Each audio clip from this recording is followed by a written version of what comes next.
السلام عليكم ورحمة الله وبركاته. اللهم صل وسلم وبارك على سيدنا محمد. أهلا بيكم تانية إعدادي. النهاردة هنحل امتحان 2 محافظة الجيزة صفحة 65 بكتاب الامتحان. قبل ما ابدأ معاكم حبايبي اتمنى الاشتراك في القناة والدعم باللايك وتفعيل زر الجرس علشان قناتي تكبر بيكم وعلشان اي فيديو انزله يوصل لحضراتكم بكل سهولة. اولا معانا الجغرافيا، امامك خريطة صماء للوطن العربي، اكتب ما تدل عليه الارقام الاتية. رقم 1 ده المحيط المحيط الاطلنطي. رقم 2 دائرة عرض دي دائرة الاستواء. رقم 3 اكبر دولة منتجة للحبوب الغذائية، طبعا رقم 3 دي دولة مصر. 4 أولى الدول المنتجة للبترول، طبعا السعودية رقم 4. المحيط الأطلنطي، دائرة عرض دائرة الاستواء، أكبر دولة منتجة للحبوب الغذائية مصر، أولى الدول المنتجة للبترول السعودية. السؤال ب اكتب ما تشير إليه كل عبارة مما يأتي. سياحة تتمثل في زيارة الأماكن التاريخية. قال لك في زيارة الأماكن التاريخية هنقول السياحة العلمية والثقافية. حشائش تنمو طبيعيا دون تدخل الإنسان وتربى عليها حيوانات مختلفة حسب غنى أي كثافة المراعي. غنى يعني كثافة هذه المراعي، دي المراعي الطبيعية. السؤال ج حدد المنتجات الآتية، صادرات أم واردات للوطن العربي. معانا طبعا الصادرات هنقولها أول حاجة. الصادرات دي النفط أي البترول، النفط يعني إيه؟ البترول والغاز الطبيعي، دي من إيه؟ من صادرات الوطن العربي. طب الواردات، الواردات على طول هتقول إيه؟ الطائرات والآلات. يبقى عندنا الصادرات النفط والغاز الطبيعي، أما الواردات الطائرات والآلات. السؤال اللي بعد كده معانا 2 اختر الإجابة الصحيحة مما بين القوسين. رقم 1 تعتمد الزراعة في شمال الوطن العربي على الأمطار. يدخل منجنيز في صناعة الصلب. من الدول العربية الغنية بالثروات البشرية مصر. السؤال ب بما تفسر أهمية الزراعة لسكان وطننا العربي. هنقول لأنها توفر 1 احتياجات سكان الوطن العربي من المواد الغذائية المختلفة، فرص عمل لسكان الوطن العربي، المواد الخام اللازمة للصناعة، رؤوس الأموال التي تستخدم في إنشاء العديد من المشروعات. تاني، لأنها توفر احتياجات سكان الوطن العربي من المواد الغذائية المختلفة، لأنها توفر فرص عمل لسكان الوطن العربي، لأنها توفر المواد الخام اللازمة للصناعة، لأنها توفر رؤوس الأموال التي تستخدم في إنشاء العديد من المشروعات. طب السؤال رقم 2، والسؤال رقم 2 ده سهل جدا. هنقول بما تفسر الأغنام أكثر الحيوانات انتشارا بالوطن العربي. هنقول بسبب فقر المراعي في الوطن العربي. الإجابة سهلة وبسيطة جدا، بسبب فقر المراعي في الوطن العربي. السؤال رقم 3 بما تفسر يتركز إنتاج الطاقة الكهرومائية في الوطن العربي في مصر والسودان والعراق والمغرب. هنقول لوجود الأنهار بتلك الدول والتي تستغل في توليد الطاقة الكهرومائية. يبقى لوجود الأنهار بتلك الدول والتي تستغل في توليد الطاقة الكهرومائية.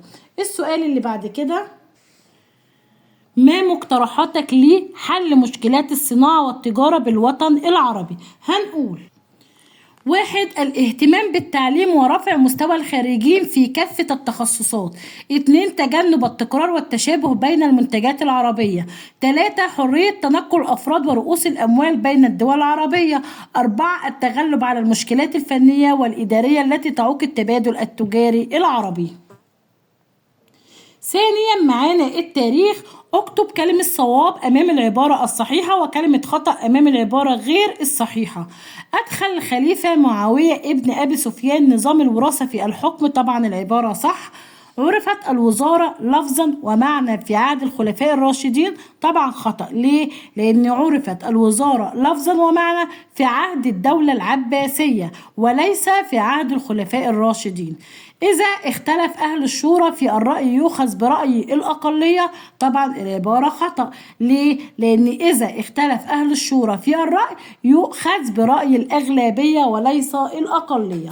لمن تنسب الأعمال الآتية؟ عرب الدواوين وضرب العملة الإسلامية عبد الملك ابن مروان، بنى مدينة القاهرة والجامع الأزهر جوهر الصقلي، قام بتنظيم الجيش وأنشأ ديوان الجند؟ عمر ابن الخطاب. السؤال ج. قارن بين الخلافة والوزارة من حيث المفهوم والنشأة. قارن بين الخلافة والوزارة من حيث المفهوم يعني التعريف والنشأة. هنقول الخلافة رئاسة عامة في أمور الدين والدنيا نيابة عن الرسول صلى الله عليه وسلم عليه الصلاة وأفضل السلام. كلنا نصلي على رسول الله عليه الصلاة وأفضل السلام.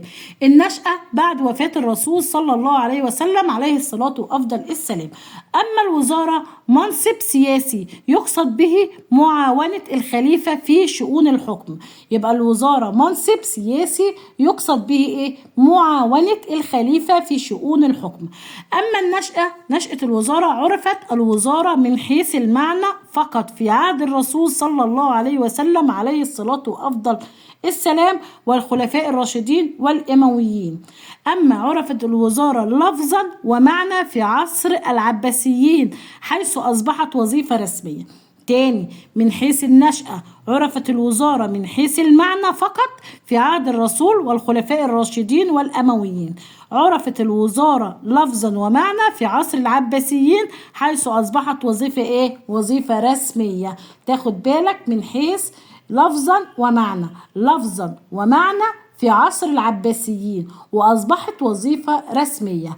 أما من حيث الوزارة من حيث المعنى فقط في عهد الرسول صلى الله عليه وسلم والخلفاء الراشدين والأمويين. 4. صوب ما تحته خط. امتدت الدولة العباسية غربا حتى المحيط الأطلنطي. استرد مين؟ الظاهر بيبرس إمارة أنطاكيا وأحيا الخلافة العباسية في مصر. تاني، استرد إمارة أنطاكيا وأحيا الخلافة العباسية في مصر الظاهر بيبرس وليس عز الدين أيبك وليس عز الدين أيبك.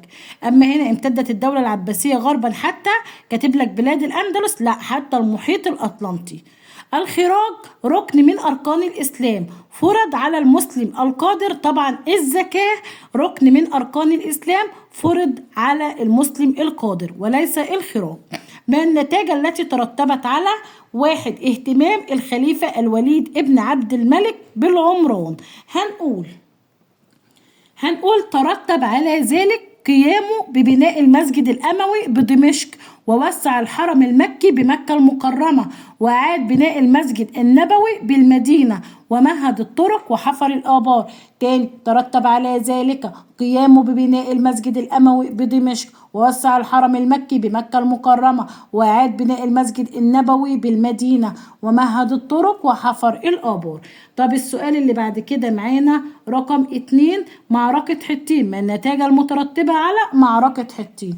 هنقول أدى ذلك إلى انتصار المسلمين على مين؟ على الصليبيين وأسر كل من أرناط وملك بيت المقدس والتوجه إلى بيت المقدس وتخليصه من من الصليبيين.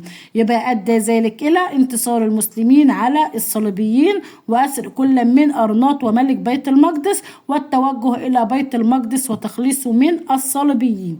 السؤال 3، ما النتائج المترتبة على تمسك التجار المسلمين بمبادئ الإسلام السامحة في البيع والشراء؟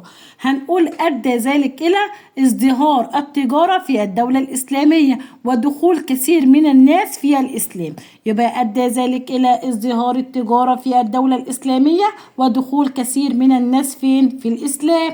السؤال اللي بعد كده ج، ماذا كان يحدث إذا فشلت الحملة الصليبية الأولى على الشرق الإسلامي؟ فشلت الحملة الصليبية الأولى على الشرق الإسلامي. لم تتمكن الحملة الصليبية الأولى من إقامة مملكة وثلاث إمارات صليبية في الشرق. يبقى كان لم تتمكن الحملة الصليبية الأولى من إقامة مملكة وثلاث إمارات صليبية فين؟ في الشرق. وبكده يا حبايبي نكون خلصنا امتحان 2 يا رب اكون افدتكم حتى لو ب1%. لو كنت استفدت من الفيديو ما تنساش اللايك، لان اللايك بيرفع الفيديو على القناة.